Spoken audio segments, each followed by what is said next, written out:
Hello, everybody. Welcome to our first video reading the Christ letters, Jesus Christ, the Truth. So hopefully you caught my short so you have a little idea of what this book will entail.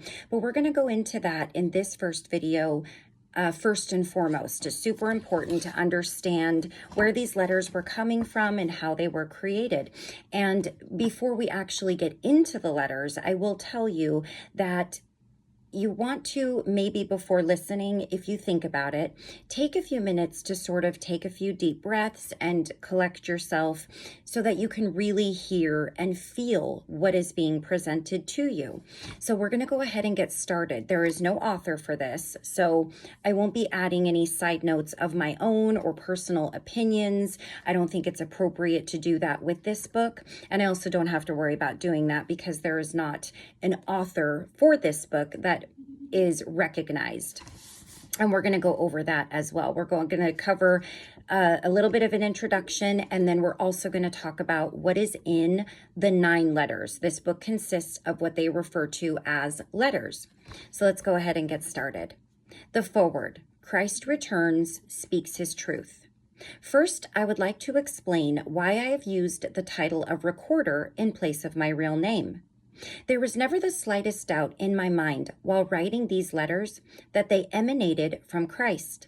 I have described my reasons for being so sure of this in my short biography.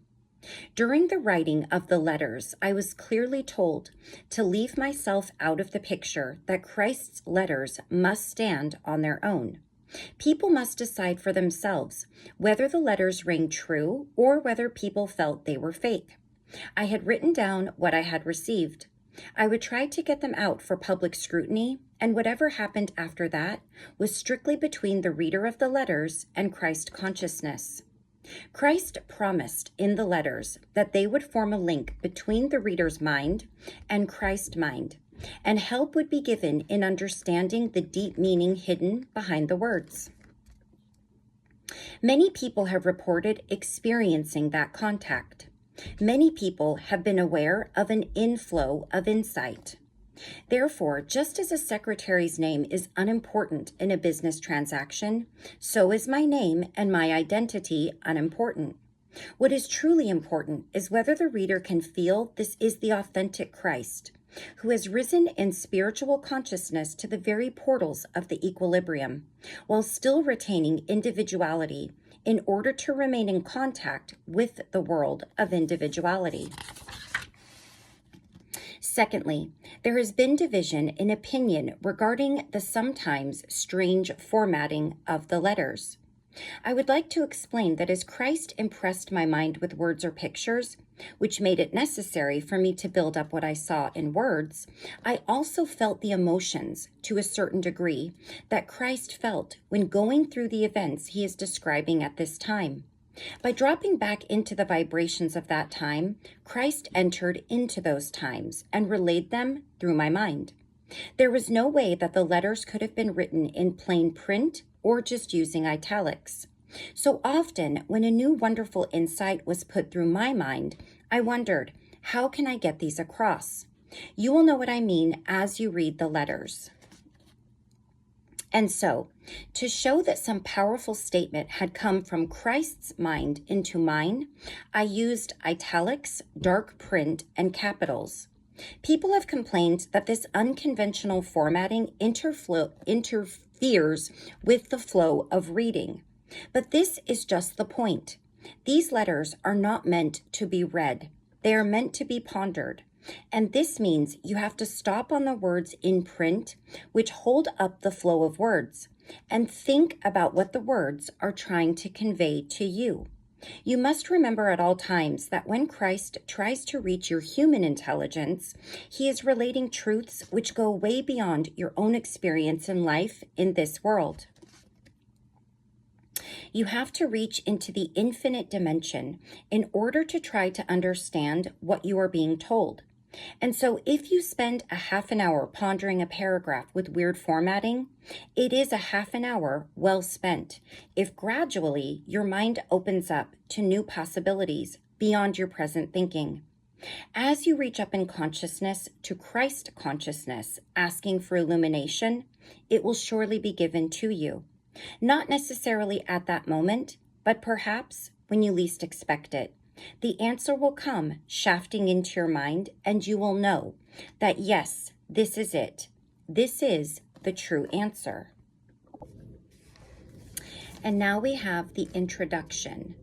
Christ says, I have come to rectify the misinterpretations placed on the teachings given when known as Jesus in Palestine 2,000 years ago. Christ also says, because people are on the threshold of a world crisis of enormous proportions, it is vital for survival that I, the Christ, should reach all who will listen. You know little of the true processes of creation in which you yourselves play a major role. It is imperative you should understand them sufficiently to enable you to embark on the implementation of a higher vision for all humanity.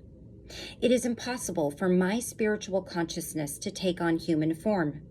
To enable me to speak to you directly, I have deprogrammed and prepared a receptive, obedient mind to receive my truth and frame it in words. She is my recorder. And the recorder says, before reading Christ's letters, you may want to know how this spiritual exercise of transmission of consciousness was achieved. The work of preparing me to become Christ's recorder began 40 years ago, when as a committed Christian, encountering grievous difficulties as a farmer and asking Christ for help, an unexpected, forceful answer caused me to re-examine and discard all religious dogma. Enlightenment followed and clearly led in new directions of work and study. I founded a business dealing with people which flourished. For 7 years, I enjoyed success and much happiness. To grow in spiritual understanding, I then went through diverse, very traumatic human experiences, and after much suffering, painfully and gainfully, learnt their lessons, then transcended them spiritually. One evening, in response to prayer for guidance, the presence of Christ became a reality, who gave me irrefutable proof of his identity. He spoke to me for an hour, sending strong waves of cosmic love through my body, and gave me a brief description of what I was to be taught and eventually achieve. A fortnight later, he led me through a transcendent experience of conscious union with God. I became a healer and instrumental in some instantaneous healings. From 1966 to 1978, at important points of my life, in response to questioning, Christ instructed me in spiritual scientific principles, now explained by Christ in his letters. In 1975, I experienced a night of visions describing events between 1983 and 1994, all of which came true. I was again told there would be work for me to do in the future. Eventually, after many and varied vicissitudes, always alleviated by strong connection with Christ and my deepening understanding and personal experience of first cause, I was brought to my present home. Here I have lived an increasingly solitary life in the past 20 years, sometimes in clear and close contact with Christ, and sometimes left to strengthen my faith and patience in the spiritually dry periods. In the past 4 years, I have been led through mental, emotional purification, reaching my goal of perfect inner peace and joy. Christ has put me through a gradual but very clear refining process. When perfectly empty of self, malleable and receptive, the voice began its dictation and the letters began to take shape. These letters are entirely the work of Christ. Nothing in them has been derived from other literature, although in recent years, certain writers have obviously drawn much of their own spiritual insight from Christ's conscious radiation of truth. All those who are in harmony with his consciousness are greatly blessed. I am merely the recorder, nothing more. And I will just show you an example of the words and how they're brought to us differently. So you can see we have some that are in bold, and you may not be able to see it, but there are some words here that are in italics. So now we're going to go over the contents of what you can expect in each of the 9 letters. Letter 1. Christ speaks of his reasons for returning to dictate these letters. Says that mankind brings their own woes upon them through their thoughts and actions. Explains why his true mission on earth was not recorded properly. Says there is no such thing as sin against God. Neither is our true source of being understood. Describes his 6 weeks in the desert and what really took place. What he learned and how the knowledge changed him from rebel to master and healer. Letter 2. Continues the story of his life on earth, his return to his mother in Nazareth and reception, his first public healing and the tremendous response, choosing disciples, his true teachings. Letter 3. Continues life incidents, teachings, his awareness that his time on earth was to be cut short by crucifixion, the things he did to arouse the anger of the Jewish religious leaders, what really took place and what was said at the Last Supper, the disciples' attitudes, and the truth concerning his ascension. Letter 4. Christ gathers up the threads of his teachings in Palestine and says that he and Muhammad, Buddha, and all other masters have continued to develop spiritually until they have all ascended into Christ consciousness. Christ speaks of the truth of sexual relationship, saying that the attitude between men and women will eventually change.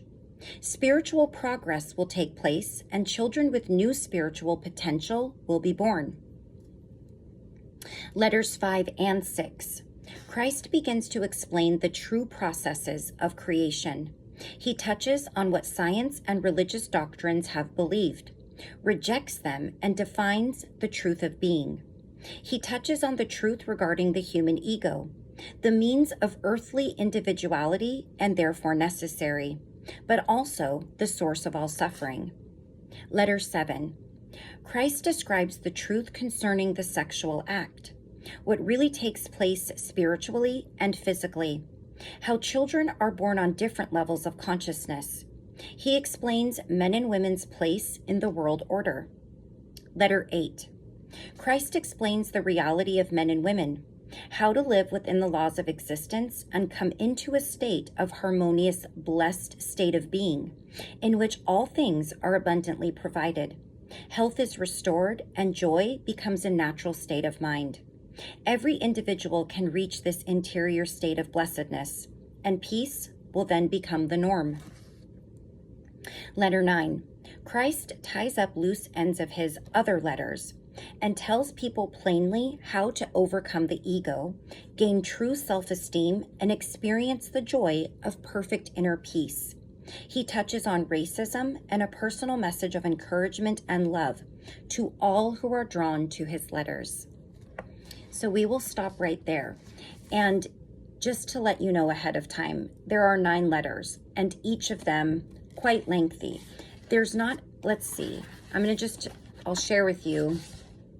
Yes, there's not, it doesn't go from like 1, 2, 3 to page 200 in this book. They're just letters, and each letter has the allotted amount of page. So for example, letter 1 consists, I think, of 17 pages. No, less than that. But I'm not going to be reading the entirety of each letter. I will be reading a few pages at a time. Now, I realize I could read all of letter 1, and you could pause them and come back to them.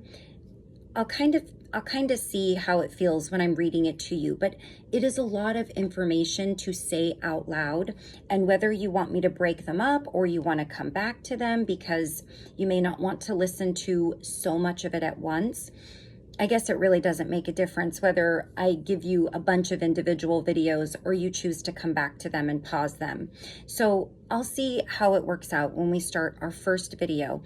And I will be trying to come to this with as much reverence as I can, not interrupting the flow with any of my opinions or any of my thoughts, because none of that matters, quite frankly.